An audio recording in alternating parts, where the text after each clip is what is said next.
Hello again, this is S. Scott from the RG forum mainly, in Sheffield, and while I was up doing my games run video I thought I would have a look at the GameCube game F-Zero GX, which I believe had an arcade release as well as a GameCube release, and this was I think the third in the series of F-Zero games. There was an N64 one, and there was also obviously the SNES version with Mode 7 graphics, which looked amazing at the time.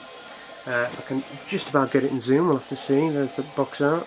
It's probably out of focus, but and this is a game that probably fetches £10 to £20 on eBay. It's not a game you're going to pick up for £1 or £2 on a sale. So we'll just go through the Grand Prix mode, and you've got the option of picking different cups. I'm just going to pick with all the default options here. You can ship there and or hovercraft or whatever it is. Now this game has 30 races on, and I think it will be an excellent multiplayer update game on something like the Wii U. I think that will be something that will be popular, at least among retro gamers. I'm not sure of the sales of these games, particularly the last one. Maybe that's the reason it hasn't had an update. But obviously you had Wind Waker, and Pikmin has had a brand new game, so maybe it's this game's turn, who knows. So the L and R triggers make you bend left and right, and the A button speeds up, and the button just below it, I'm not going to look down now, there's a brake. I don't know why you'd want to use a brake on this game. And then you can run over boost pads like many of these games, and you can improve your shields by moving into these glowy areas here. It's all very technical information I'm giving. So if you've never got into F-Zero, it's essentially the game's all about speed, and sometimes you don't feel like you're fully in control of playing the game, and particularly if you've got my age and your reflexes, I'm now 39, your reflexes are starting to dim a bit. You'll find yourself sometimes crashing off walls, but I don't think it's as bad as Wipeout for that, because as you can probably see here, the courses and the lanes are much wider, I think, to avoid that issue of smacking into walls every 5 seconds or so. So I had one trial run of this and finished 18th, so my aim is to finish higher than 18th. I feel that the analog pads on this controller are very, very sensitive, at least certainly more than current gen consoles. So you tend to zip around the place, or for me anyway, quicker than I would like to. So I'm not doing very good at all. And they're fairly short races as you progress through the Grand Prix. There's a number of different races, and obviously they get more difficult. I think probably watching a few YouTube help videos maybe have been beneficial to me before plunging in, but there we go, was that 16? But as I said, a 30-player online game I think would be something a lot of people would really like. I'll do another Grand Prix coming up, and you can 17, so not even halfway. So yeah, I've been looking at the YouTube videos and trends, and it seems to be that if I put Minecraft in a video name, I'll probably get you know, an extra 1,000 hits, and that would make it 1,005. Just because they seem so popular, and I was thinking of buying Minecraft for my 5-year-old son. He's coming up to 5, and as I've seen people play it, including pupils. As a teacher, I've seen pupils really get into it and talk about it.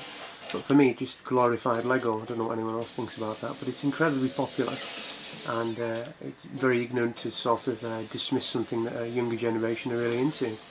Some people say it's creative and whatnot, and the reason I mention it is that when I look at gaming videos on YouTube, it tends to be Minecraft, you know, fill up the top 10 nearly every time. So maybe that's where us with lower viewing figures are missing out. Who knows? So the difficulty ramps up pretty quickly here, and you end up getting, if you're not on your game, you can find getting quite confused and bewildered in this, because the courses get spinnier and loopier and more difficult as you go on.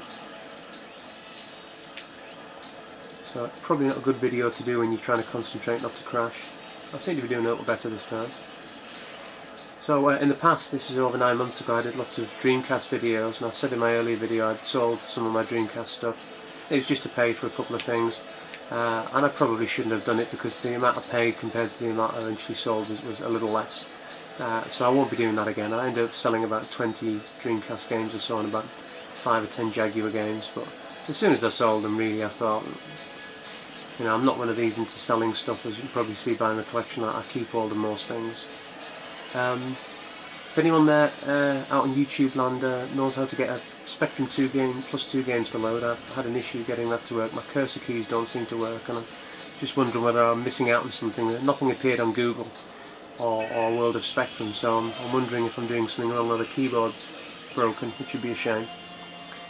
So yeah, that's a couple of goes on F-Zero X. I mean, I don't know whether you thought that was, you know, dull or whether that's a game for you, but I would recommend it. Give it a search on eBay. £10 to £15, and it's a GameCube game that is a real standout title. I think for me, that and Ikaruga and one or two other games and Wind Waker really standout titles for the system, and I think the GameCube doesn't get the love maybe it deserves. And I've certainly bashed it before because it tended to have versions of games that came out again and again, you know, Mario's and Sunshine, which wasn't as popular as maybe some others, and all the usual spin-offs. So it's something I've not really been a massive fan of, but I'm trying to go through my collection at the moment and appreciating it a little bit more. Anyway, so I'll put some more videos up. If you do watch it and you think it's okay, or you think, well, you know, it's not so good, then please tell me. I aim to try and make some videos that are a bit more informative and include some background information as we go along, but I'm just getting back into it after 9 months, so go easy. So anyway, thank you very much for watching, and hopefully see you soon. Bye for now.